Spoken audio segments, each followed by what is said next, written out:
Si en algún caso cobra plenamente sentido esa ignota autoritaria que se esconde bajo el nombre genérico de Anónimo, es precisamente en las Mil y una Noches. Veamos que en el siglo XV se recoge en Egipto una colección de fábulas o cuentos de larga y completa genealogía. Su origen más remoto se halla en la India, donde fueron relatos de tradición oral. De ahí pasaron a Persia, después a Asia Menor, y finalmente escritas en lengua árabe. Fueron reunidas en el Cairo en una colección titulada Libro de las Mil y una Noches, que a su vez procede de una compilación anterior, persa, claro, llamada Hazar Afsana, es decir, los 1000 cuentos. Pero para nuestros ojos y oídos, inevitablemente eurocéntricos y americanizados, las Mil y una Noches nace cuando se realiza su traducción al inglés, la de Edward Lane, y sobre todo la de Sir Richard Burton, aunque la primera traducción en una lengua occidental es la del orientalista francés Antoine Gallard, publicada en el año 1704, porque es esta traducción la que pone en marcha el éxito literario de una antología de relatos exóticos que desde entonces han suscitado la fascinación de millones de lectores. Lo dice el maestro Borges. Tenemos una serie de cuentos, la serie de la India, donde se forma el núcleo central, según Burton y según Cancinos Assens, autor de una admirable versión española, pasa a Persia. En Persia los modifican, los enriquecen y los arabizan, y llegan finalmente a Egipto. Esto es Crónicas Lunares. Yo soy Irving Sun y, como los prometimos la semana pasada, hoy hablaremos de las Mil y una Noches. Cuéntenme aquí en los mensajitos, déjenme aquí escritos sus textos, sus mensajes, para saber si han leído algún cuento de esta colección de cuentos, o si tienen el libro completo. Es una versión bastante gruesa y que vale la pena tener en casa para de repente adentrarnos, leer un cuento y quizás, y a lo mejor, y nos seguimos de frente. Pero bueno, vamos a darle empiezo a este programa. Les mando un abrazo muy caluroso, un beso muy afectivo a toda la gente que se toma el tiempo para descargarnos y pues comenzamos, ¿no? Cierra los ojos, cierra los ojos, cierra los ojos, cierra los ojos. Si escuchas que alguien se acerca, no temas. Todo estará bien.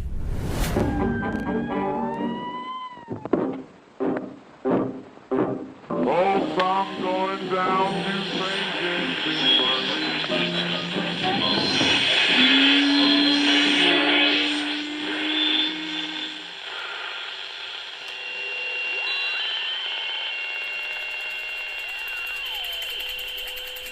Estás escuchando Crónica Lunares, el lugar del mundo donde de repente son tus oídos. Bienvenido. Ese autor anónimo que encubre la autoría del libro es en realidad un conjunto de cientos de narradores desconocidos que se extienden a lo largo del tiempo y de la geografía y que, sin saberlo, estaban construyendo uno de los libros más ilustres de todas las literaturas, dicho por Borges. En realidad, con las Mil y una Noches sucede algo parecido a lo que ocurre con el Quijote. Muchas personas no lo han leído, pero todo el mundo conoce a sus protagonistas y algunas de sus aventuras y peripecias, ¿no? Porque lo cierto es que pese a que su texto ha sido fijado en árabe, en francés, en inglés, en español y en el resto de las lenguas del mundo, las Mil y una Noches siguen siendo un conjunto de relatos de tradición oral que se narra y se modifican sin cesar, en versiones reducidas o infantiles, recogiendo tan solo uno o algunos de sus episodios, en versión cinematográfica o también en dibujos animados, y cada una de estas versiones es un eslabón más de una cadena que comenzó hace muchos siglos en la India y que, de momento, no parece que vaya a interrumpirse. Les voy a decir a continuación nuestras plataformas aquí en el programa para que estén en contacto con nosotros y nos puedan dejar esos mensajes, esos comentarios de este libro, precioso libro de las 1001 noches, y que bien vale la pena pues tenerlo en la casa y leerlo a los pequeños y tratar de leerlo también uno mismo para darnos cuenta que uno con otro cuento van hilados, tienen una secuencia lógica. Y lo más curioso de esto, pues es lo que vamos a hablar más adelante. Por lo mientras, nos pueden dejar sus mensajes en Facebook como Crónica Lunares de Izun. Del mismo modo, en YouTube también nos pueden descargar. Y recuerden que estamos en Instagram como cronicalunares.zun. Y pues nos pueden escuchar en las diferentes plataformas de podcast que hay. Pero de entrada, pues me gustaría que nos escucharan en Apple Podcasts, que es donde quizás nos pudiesen dejar ahí una reseña, un mensajito, o de plano pues nos pueden poner a lo mejor unas estrellitas, que son las que se presentan ahí en Apple Podcast. Y pues nada, en Google también estamos, en Spotify, en SoundCloud, en Spreaker, en iVoox. En iVoox fue mi plataforma madre, si debo de confesarlo, y me siento muy contento porque hay mucha gente que nos sigue también, a pesar de que no le he puesto demasiada atención a esa plataforma. De todos modos, hay mucha gente que empezó con nosotros desde ese entonces que empezamos contando los cuentos de García Márquez, por cierto, que están fatales, pero que a final de cuentas, pues como dicen, no eran mis inicios y se empezó con algo. Espero que bueno, ya no les voy a dar tanto rollo. Vamos a la pausa y regresamos con nuestro argumento y nuestros personajes. Vale, vamos y regresamos.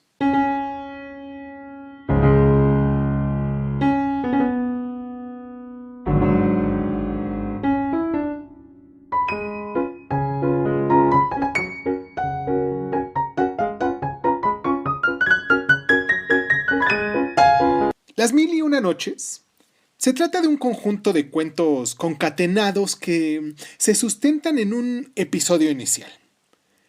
Shahryar, rey de Persia, sufre una infidelidad de su esposa, a la que le castiga con la muerte, y convencido de la maldad intrínseca de las mujeres, ordena que a diario se le proporcione una amante distinta con la que va a pasar la noche, que a la mañana siguiente será ejecutada.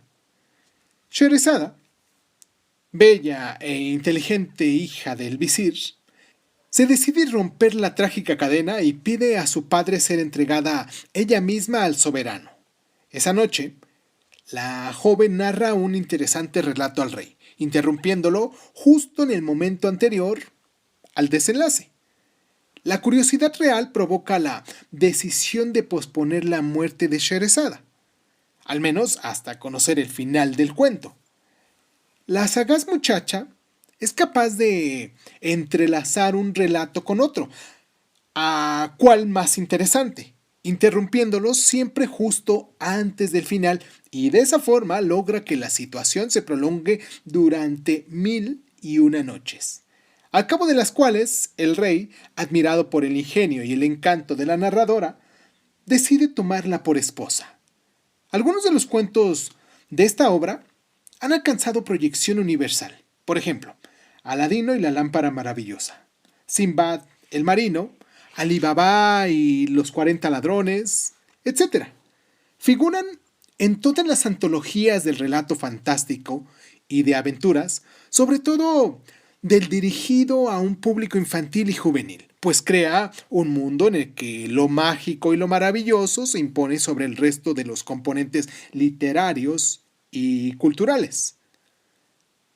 El fascinante escenario de la Bagdad califa, recreada en esas 1001 noches, se ha impuesto en el imaginario colectivo, incluso mucho antes de la aparición en el cine, que multiplicase exponencialmente el poder de las imágenes evocadoras que representan todo de lo exótico y maravilloso que tiene el Oriente para los occidentales. Pero todo esto, obviamente, no es más que una pequeña muestra de la riqueza cultural de la colección de relatos que amalgama muchos siglos de tradición narrativa, por encima de genios encerrados en lámparas, viajes extraordinarios a bordo de alfombras voladoras, tesoros escondidos en cuevas cuyo acceso están condicionados a la exclamación de la frase clave «¡Ábrete, Sésamo!», o los viajes fantásticos de un marinero tan sorprendentemente parecido a nuestro Odiseo, que en realidad son tan solo el epifenómeno popular de la obra. Nos hallamos ante una realidad literaria mucho más rica y sustanciosa, que alcanzó un extraordinario impacto sobre el imaginario colectivo occidental. Esta obra, creo que, como les venía diciendo desde el principio, bien vale la pena escucharla, verla, si es que encontramos los cuentos de caricaturas, de dibujos animados, como dicen por ahí, o pequeños cuentos, pequeños relatos que se pueden encontrar en las librerías. Bien vale la pena tenerlas y acercárselas a los pequeños desde que pues están empezando a leer, o contárselas desde pequeños, porque yo recuerdo que mucho de mi introducción a la lectura fue quizás por el conocimiento de esta obra de las Mil y Una Noches.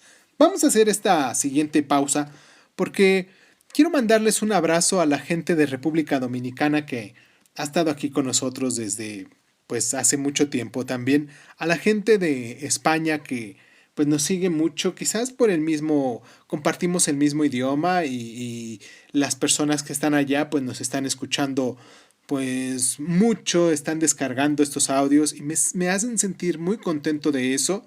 Quiero mandarles un abrazo muy fraternal y pues vamos a la pausa y regresamos con nuestras claves de lectura.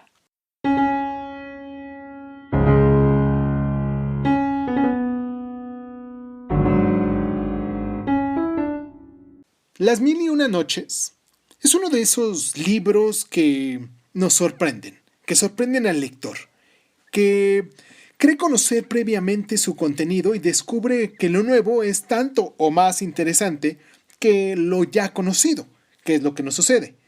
Los relatos de tono erótico estimularon la imaginación de los lectores decimonónicos de las traducciones francesas e inglesas, e incluso las de cineastas del siglo XX como Pier Paolo Pasolini, que los trasladó a nuestra gran pantalla, ¿no? Pero quizás lo más interesante de esta colección de cuentos es su creación de la vida cotidiana en la Bagdad o en la Basora califales, en la época del gran Harún al-Rashid, con sus zocos, sus serrallos o sus intrigas, o la impagable galería de personajes de todas las extracciones sociales, desde los cortesanos y los ricos comerciantes hasta el picaresco submundo de mendigos y ladrones.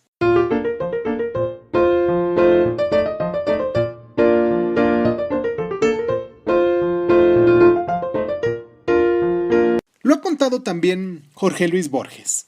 Según el orientalista barón de Hammer-Prugstal, existía en Oriente los confabuladores nocturni, cientos de hombres cuyo oficio era contar cuentos durante la noche, y cita una fuente persa para afirmar que el primero, que reunió un grupo de cuentistas profesionales que amenizaba sus noches de insomnio, fue ni más ni menos Alejandro Magno.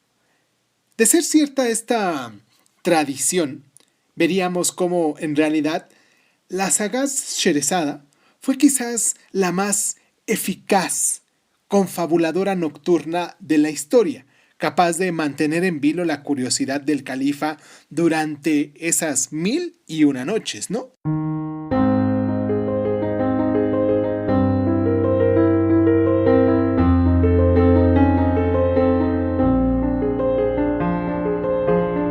La tradición literaria española cuenta en su acervo, desde mediados del siglo 13, con una colección de cuentos y apólogos equiparables.